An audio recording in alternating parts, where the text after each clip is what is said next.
dear. Oh dear. Is it coming across that this is something that I didn't really think I would be talking about, but that even though it is somewhat crazy to discuss, I do kind of get a sense of pleasure talking about this because it's just so crazy. And, I said this in the last video, I just absolutely love chaos, and this kind of really contributes to that idea. But before we get on to that, thank you to those who commented Vikings in the previous Red Wings video. I said it in that video, but hey, we haven't spoken Red Wings in a while, so I thought it would be only fair to go over the Red Wings again, to make it 2 days in a row talking about Red Wings stuff, but this one is just absolutely bazonkers. It's from a tweet that I saw on Twitter, and it was also posted onto the Red Wings subreddit that got a whole bunch of traction, and I'll just read it off to you right here, because this tweet kind of creates such a big discussion that, hey, this is a hockey discussion-based YouTube channel, and when it comes to discussion, we have it here. So, the tweet over here from Ryan says this: according to Aaron Portzline, who is a Columbus Blue Jackets writer for The Athletic, the Detroit Red Wings are unsurprisingly among teams seriously interested in acquiring center Pierre-Luc Dubois from the Blue Jackets. Also, thank you to the man himself, Chris, who caught this on SiriusXM NHL on their broadcast. And this tweet went sort of viral because, of course, it did. Red Wings fans on Twitter saw this and they were like, oh crap, we want Pierre-Luc Dubois, eh? Okay. Now, let me just say this before we even get into the should we, could we, would we discussions. Hey, the Red Wings are a young team. The Red Wings are looking to be good later rather than sooner. It's kind of weird saying that phrase like that because we always hear it the opposite, but we never hear it the way that I just said it. They want to be better in the long-term future. Today, they don't really care where they finish. And when a guy who is one of the best U23 players in the entire NHL today, who is a consistent point producer already, who is looking to be even better, who is already a capable two-way center, 200-foot player who does very good things on and off the ice, when that guy's available, you want him. No matter what. That's the kind of guy that when you know is in the market, that's the kind of guy you go after, especially for a Red Wings team that is looking to have their timeline of success align with the best days of Pierre-Luc Dubois' career. And so, when we're talking about this idea here, the Detroit Red Wings going after Pierre-Luc Dubois, the big discussion to have is what would the return be? Now, we spoke about this a few times in previous videos, but yeah, Pierre-Luc Dubois is very valuable. He's not a guy that's going to go for cheap. He can't just go over like some Habs fans that I saw and just say, oh, here you go, take Jordan Wheel, 2 firsts, and Matthias Norlinder. You'll say yes, right?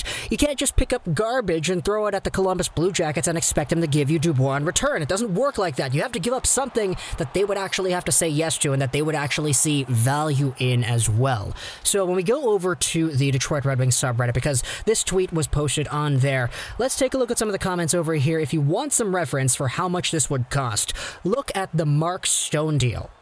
When Mark Stone was dealt over to Vegas, it cost them one of their top prospects, another young player, and a second-round pick. You have to realize that Pierre-Luc Dubois is a center, he's 5 years younger, and he's under 5 years of team control while Stone was about to be a UFA.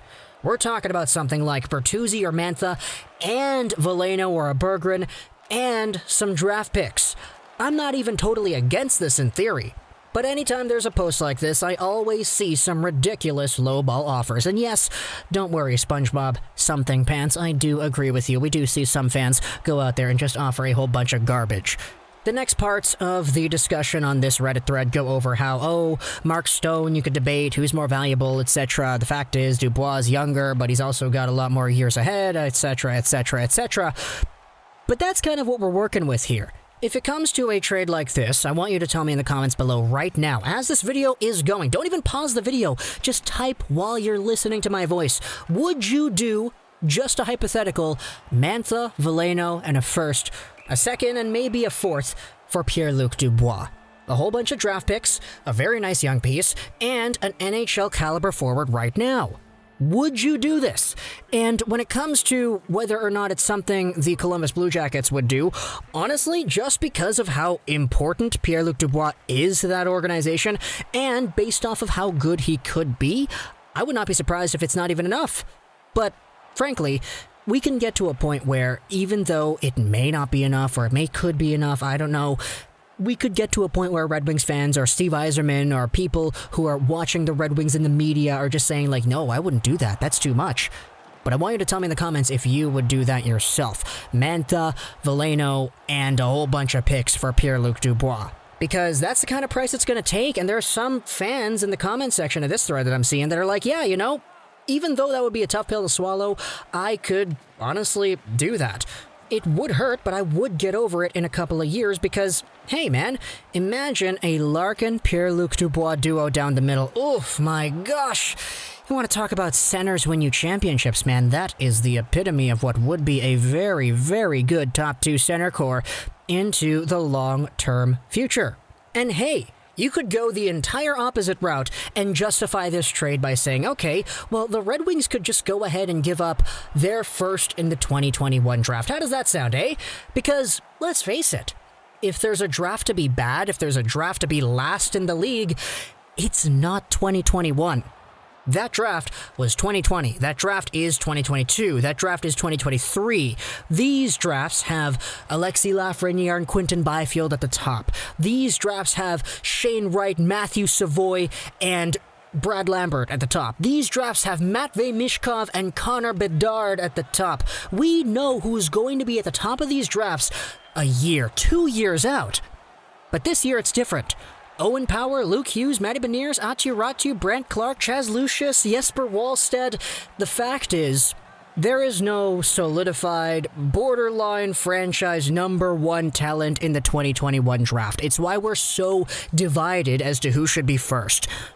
The other drafts all had top talents that were solidified as top talents from years before. So if you're gonna say, all right, well, let's do a trade that makes us not really all too much better on paper in the short term. We give up a draft pick or two, we still suck next year, and then we get Brad Lambert. How does that sound? Or we're still sucking in 2023, and we get Matvei Mishkov, the next Ovechkin.